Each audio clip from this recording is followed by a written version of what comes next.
Good evening and welcome to The Pulse. In part 2, another conflict between mainlanders and Hong Kongers, this time for kindergarten places. But where some see conflict, others see business opportunities. First though, this week, having previously said there was no upper limit on how many applicants might be awarded TV licences, the government gave them to just 2 operators and cut out the company that seems to have done the most to prepare for running such a station. 行會咧喺審批3份申請嘅時候咧，就考慮咗一籃子嘅相關嘅因素，係包括考慮咗一籃子嘅因素，考慮嘅多間嘅即係多個因素一籃子咧，呢度咧係包括好多嘅因素啦，亦都係包括，因此咧行會今日嘅決定，現階段咧原則上係批准奇妙電視及香港電視娛樂嘅免費電視牌照嘅申請。我有冇喊我頭先係忍唔住嘅。After more than 3 years of waiting, Ricky Wong, the more than 500 workers he has hired, and many of the Hong Kong TV viewing public have been disappointed. Hong Kong Television Network is the only one of 3 applicants to have been refused a free TV licence. On Thursday evening, hundreds attended a previously arranged open forum at Chinese University. Many came specifically to support Speaker Ricky Wong. 群情洶湧，民怨沸騰。 The other 2 applicants, iCable's Fantastic TV and PCCW's Hong Kong Television Entertainment Company, did succeed in getting free TV licences.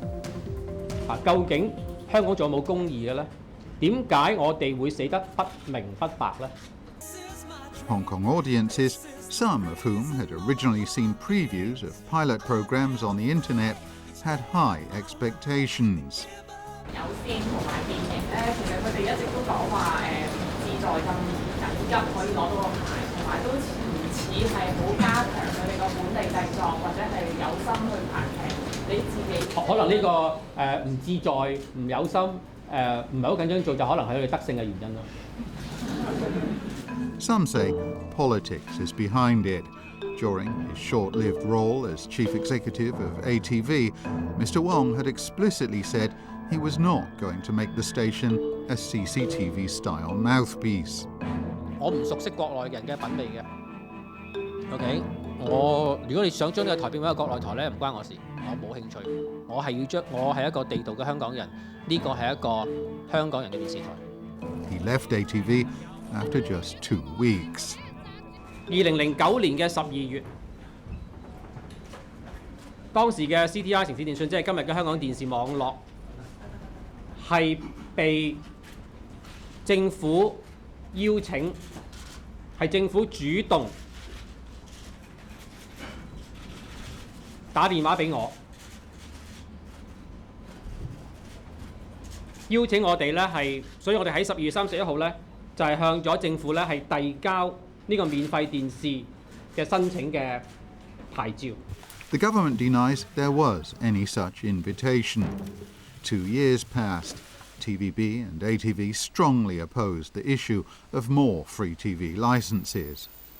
講好多次嘅啦，其實咧免費電視牌照咧係冇上限嘅，係由98年係咁樣，到今日咧仍然係咁樣嘅。咁喺顧問報告裏邊咧，亦都提到咧，香港現時嘅免費電視市場咧係未必能夠係支持到5家嘅呢啲嘅免費電視嘅牌照嘅機構喺裏邊。咁所以喺一個嘅負責任同埋一個嘅有秩序嘅同埋一個健康嘅發展咧，以一個循序漸進嘅形式去進行。The former Broadcasting Authority recommended the 3 applications to the Executive Council as early as 2011. It also stated that the sustainability of the market should not be a top priority. Even the market share, although we cannot make it bigger, but we all know that the revenue of a television station is not just come from the market share. It's come from advertisement, It's come from selling the loyalty and also video production to other places. A Facebook page saying the government should accept HKTV's application has so far received support from around 500,000 individuals. The government, meanwhile, refuses to reveal why it rejected the application. 喺你領導底下嘅行政會議，最近就住香港電視發牌嘅問題上邊嘅決定，毫無公信力，毫無原因，漠視民意，罔顧程序公義。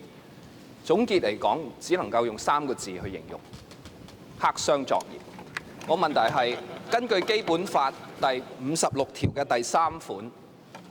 行政長官如不採納行政會議多數成員嘅意見，應將具體理由記錄在案。我而家清楚咁問你，當日行政會議就住電視發牌嘅決定上邊，係咪大部分嘅行政會議成員都認為唔應該發牌俾香港電視？係抑或唔係？喺97前、97後，喺任何一件事上面。 都唔會有行政長官或者係總督咧係回答嘅。我哋係有保密制嘅。Well, with us in the studio is someone who knows a lot about this, former TV station executive and former executive councillor Selina Chow. Selina Chow, you've said a lot about the way the decision has been handled. Are you more worried about that than the decision itself? Well, both. I think that, to hide behind the so-called rule of confidentiality of the EXCO is really untenable because that is not what the rule is for. The rule is for EXCO to be able to deliberate in a very safe, sort of, and insulated capsule so that they are free to say whatever they feel is right for the public interest, no matter how popular or unpopular that is, and to lift all the public pressure from the deliberations. Now, the point is, once a decision is made, then of course the government, including EXCO, has the responsibility to account for such decisions and how they are made in the public interest. So to say that, oh, I can't explain to you why I made that decision because I have this rule, is totally unacceptable, and it's not what it's meant to be. So the two things are entirely separate, and I really don't think that the government should be allowed, in fact, to not to account for their policy decisions that way. But as far as the decision itself is concerned, now more and more information is coming through, and it somehow begs a lot more questions, like basically the key question: why is that decision made? Now, the government is saying, oh, the market may not be able to sustain 5 licensees, so we don't want to see anybody go down. Now, the point is, it's not the government's job to make sure that everybody makes money. That's number one.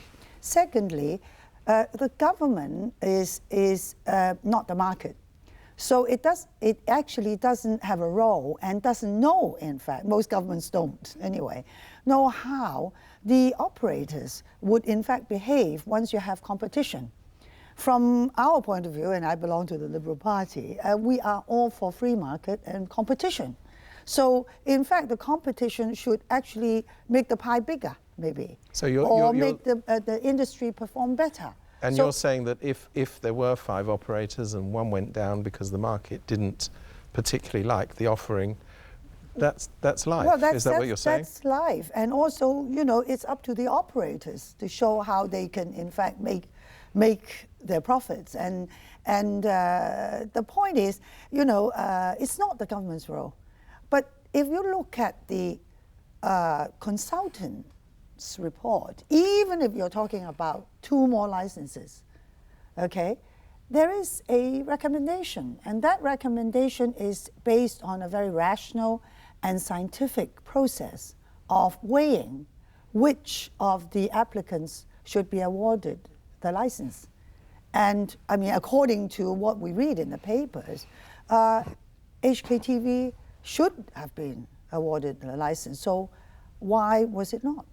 Well, I was going to ask you exactly that question. Why do you think it wasn't given the license? Well, I mean, the trouble is if government doesn't account for the reasons for its decision, then there will be a lot of speculation, and you hear that now.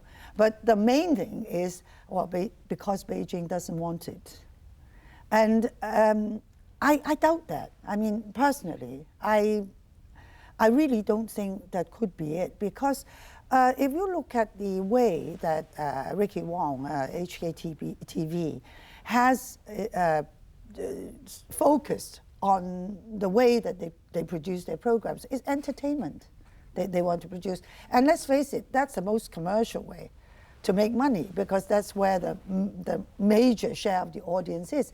And I think that he definitely saw that there's a niche there, because, of course, you know, TVB has done relatively well program-wise, but ATV has not been performing for some time. So as far as entertainment programs are concerned, there's a big market niche for locally produced good dramas, and that's what he's been doing. And in fact, the products or the results of his production has been welcomed by the public. Well, I don't think this drama is quite over, is it? But no. We'll be back after the break.